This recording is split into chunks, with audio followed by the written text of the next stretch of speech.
Yo! Today we're talking about crowdfunding. We recently ended our Kickstarter campaign to raise finishing funds for our feature-length film, Unsound. We were raising $15,000 for things like attorney's fees, professional sound mixing, professional color correction, travel and lodging expenses, film festival submission fee, etc., etc., etc. And I wanted to take a minute to talk about what it was like and what we learned. So it took about 3 weeks to conceptualize our campaign. We met with a friend of ours who had successfully ran his own Kickstarter campaign to raise over $25,000 for his short film, Grace of a Stranger. His name is... What up, Troy? What up? That's gonna be sick. I'm glad you did that. Successful campaigns are literally 30 days long. Studies done on this. 28 days, not as successful as 30. 32 days, not as successful as 30. We met a few times over the course of about a couple of weeks, picked his brain as much as we possibly could about what it was like to run a campaign, what he did to promote his campaign, just all the ins and outs. I've never ran one before. Eventually we nailed down a figure that we thought we could reasonably raise on Kickstarter, and that figure was... He also liked our project quite a bit and agreed to come on board as a producer. After that, I studied a crap ton of Kickstarter campaigns, why was one more successful than the other, and after you watch enough of these, you get the idea really quickly. I got a really good sense of how I wanted to structure our campaign and how I wanted to organize the incentives and so forth. And I put the campaign together. I wrote the pitch, recorded myself, and launched it. 30 days, $15,000.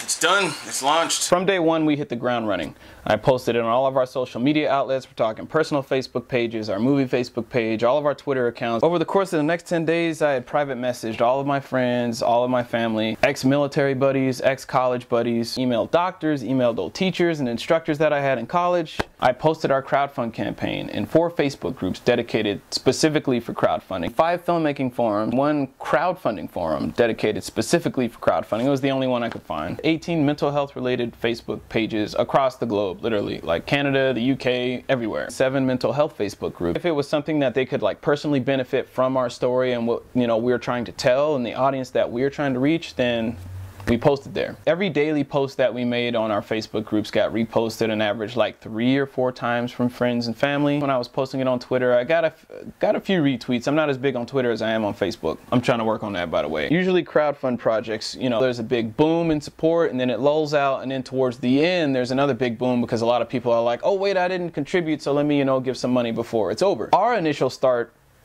was not that big. On day 3, we only had about 19 backers and we were only 7% funded. We only raised like $1,124. So that's not a big boom considering we're trying to raise $15,000. And then this kind of lull just continued. After 11 days, we were only, 11% funded. We had only raised $1,683 by this point, and we should have been past our $5,000 mark at least. And then our campaign just sort of continued to like limp along until we got the idea that we definitely weren't gonna meet our goal. We were not probably gonna make it anywhere near our goal, so we just pulled the plug and we let it die.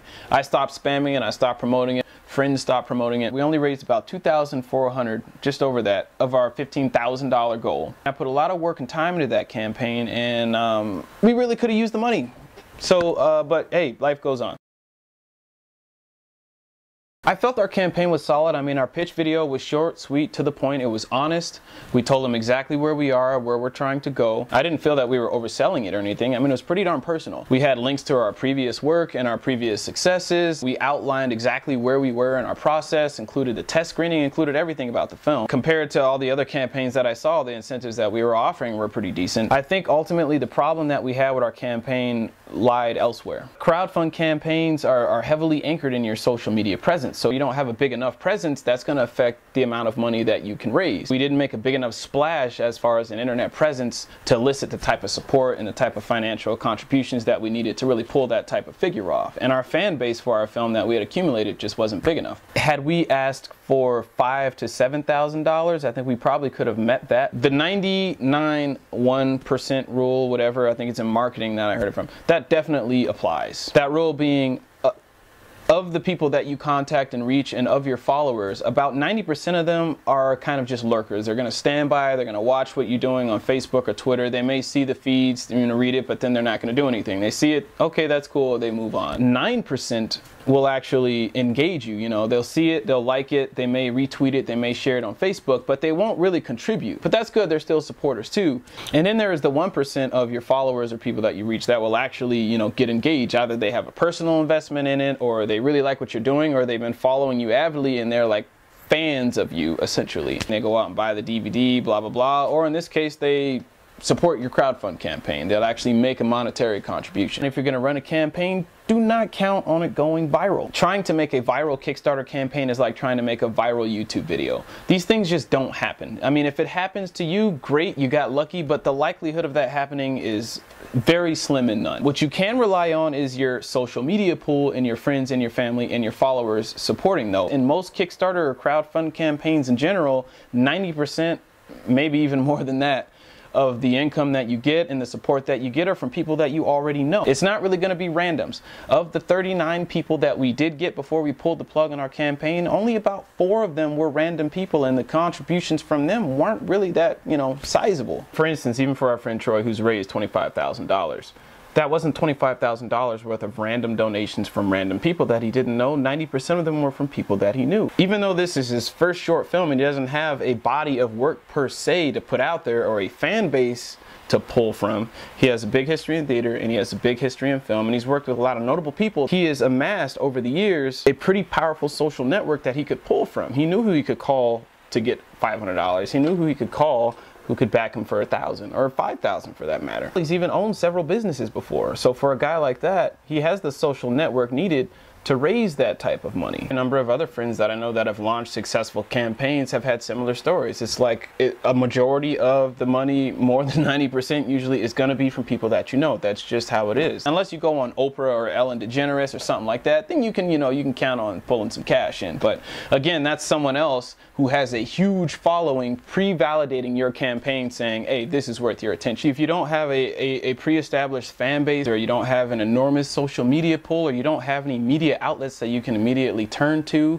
get lots of publicity for your campaign, then you should probably stay around maybe the $5,000 to $7,000 range when raising funds for Kickstarter. For someone who has no following, that's what you're looking at. Someone who's just starting out, that's what you're looking at. And if you don't believe me, go surf crowdfund campaigns. Most of the campaigns that fail are from people that don't have an amassment or a body of work, and yet they're asking for like $300,000, $50,000, you know.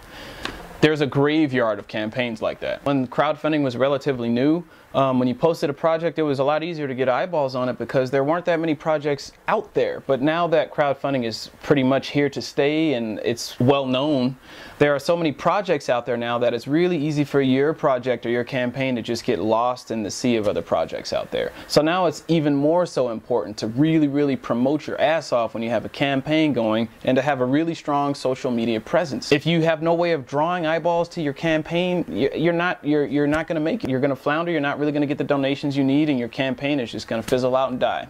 Kind of like ours did. But that's not to discourage you or anything. It's just you have to have really realistic expectations of what you can hope to accomplish running a crowdfund campaign given your social media outreach, because that's what it's all going to boil down to. Next time I'll probably do Indiegogo, because at least, you know, what funds that you raise on that you can keep, whereas Kickstarter, again, is all or nothing. The $2,000 that we managed to raise, we didn't get any of that either, and that would have really helped out a lot.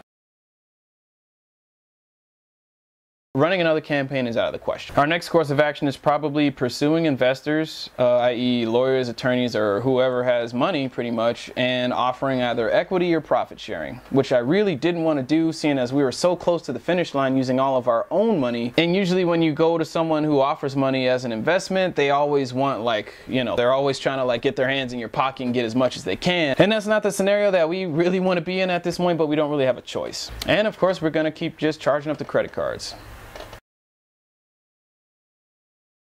At the end of the day, it does really depend on your social circle and your social network. If you know people with money, then you can set your bar a little bit higher. If you have a rich aunt that just won the lottery yesterday, well, guess what? If you know you can go to your rich aunt for 10 grand, well, That's something you can bank on. Who can I go to that I know will give me 500? Who can I go to that I know will give me 1,000? Who do I know who would give me 10? And if off the top of your head you can't think of anybody who could give you those type of figures, then you should probably reassess how much you're actually going to try to raise. We didn't make our goal, but we definitely learned a lot. I definitely learned a lot, and hopefully, you know, me sharing this with you, maybe you got a couple of takeaways out of this. For all of you that did donate to the campaign, thank you so much. We greatly appreciate it. Even though we didn't get the funds, the thought and the support that you guys extended went a long way. So thank you very much. For those of you who want to see the campaign as like a sample or something for yourselves, I'm going to leave a link in the description section. Or you can just Google my name. I think the last time I checked it came up under my name, Darious J Britt /Unsound. And that's all I got for you. D4 out.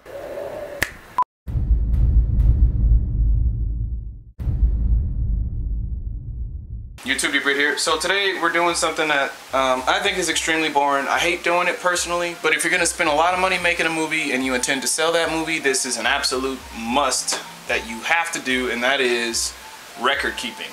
We are going through our receipts and we're going through our books.